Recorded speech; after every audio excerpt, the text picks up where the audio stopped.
तो चलिए अब खबरों को तफसील से जानेंगे। बीजेपी के कौमी कन्वेंशन में पीएम मोदी का इख्तितामी खिताब हुआ। पीएम मोदी ने मुख्तलिफ मौज़ूआत पर इज़हार ख्याल किया। मुल्क की तरक्की, किसानों के मसाइल, नौजवानों की बेरोजगारी के हवाले से बीजेपी हुकूमत की तरजीहात पर अपनी बात रखी। वज़ीर-ए-आज़म मोदी ने गुज़िश्ता हुकूमत पर भी जमकर हमला बोला और कांग्रेस की रेशा दवानियों का हवाला देते हुए कहा कि कांग्रेस मुल्क की तरक्की में माने है। सिर्फ बीजेपी ही ऐसी पार्टी है जो कि मुल्क को बुलंदी पर ले जा सकती है। हम पार्लियामेंट में एनिमी प्रॉपर्टी एक्ट लेकर आए। जो दुश्मन देश में रहते हैं उनकी संपत्ति जो यहां 47 में छोड़ के गए थे, उसका पर हक भारत का ही हो सकता है और किसी का हो सकता है क्या? उसका हम कानून लाए, इतने सालों तक वो लाए नहीं। आप जानकर के हैरान हो जाएंगे, हम एनिमी प्रॉपर्टी का एक्ट लाए। कांग्रेस और ये उसके गठबंधन के साथियों ने इसका विरोध किया। हम ओबीसी कमीशन को संवैधानिक दर्जा देने का प्रस्ताव लाए। कांग्रेस और उनके साथियों ने फिर विरोध किया। हम सिटीजनशिप अमेंडमेंट बिल लेकर आए। कांग्रेस फिर विरोध कर रही है।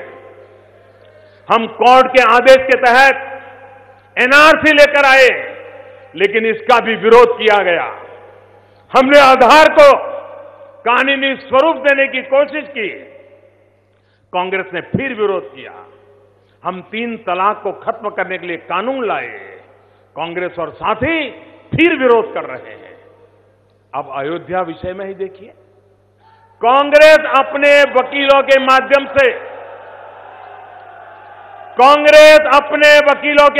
से न्याय प्रक्रिया में बाधा पहुंचाने की कोशिश कर रही है। राजनीति विचार पर की जाती है। राजनीतिक गठबंधन विजन पर बनते हैं, बिगड़ते हैं। लेकिन ये पहला अवसर है जब सिर्फ एक व्यक्ति के विरोध में सब एकजुट हो रहे हैं। साथियों, ये सारे मिलकर, इनका इरादा क्या है, ये बात हमको समझनी है और घर घर जाके समझानी है। ये सारे मिलकर अब देश में एक मजबूर सरकार बनाने में जुट गए। योग की बात हुई, कांग्रेस ने विरोध किया, मजाक उड़ाया। जब मेक इन इंडिया की बात हुई, कांग्रेस ने विरोध किया, मजाक उड़ाया। जब जीएसटी की बात होती है, वो भी आधी रात को बुलाई गई ऐतिहासिक बैठक का भी बहिष्कार करती है। कांग्रेस काउंसिल की बैठक में तो समर्थन करती है, लेकिन बाहर आकर फिर विरोध करने लग जाती है, लोगों से झूठ बोलती है। उनके साथियों ने अभी हाल में जम्मू कश्मीर में हुए पंचायत चुनाव का भी बहिष्कार किया। यानी हर वो काम जिससे देश के लोगों के जीवन में बड़े बदलाव आ सकते हैं, उसमें ये रोड़े अटकाने, उसकी प्रक्रिया को धीमा करने का प्रयास करते हैं। आगे बढ़ेंगे और बात करेंगे कि कांग्रेस ने वज़ीर-ए-आज़म के खिताब को मज़ाक़-ए-खेज़ करार दिया। कांग्रेस लीडर मल्लिकार्जुन खड़गे के मुताबिक वज़ीर-ए-आज़म झूठ पर मबनी सियासत कर रहे हैं।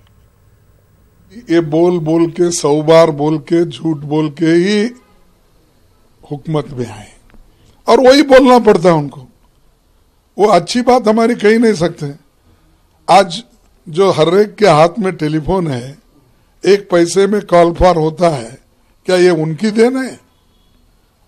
और 2G स्पेक्ट्रम की आप बात कर रहे हैं, ये तो जो जिसके खिलाफ था वो तो लड़ा और इनोसेंट बोल के निकला। जस्ट तुम भाषण करते हो, उसको पब्लिसिटी मिलती है, इसकी वजह से मैंने सब कुछ किया। मेरे को एक बार हंसी है।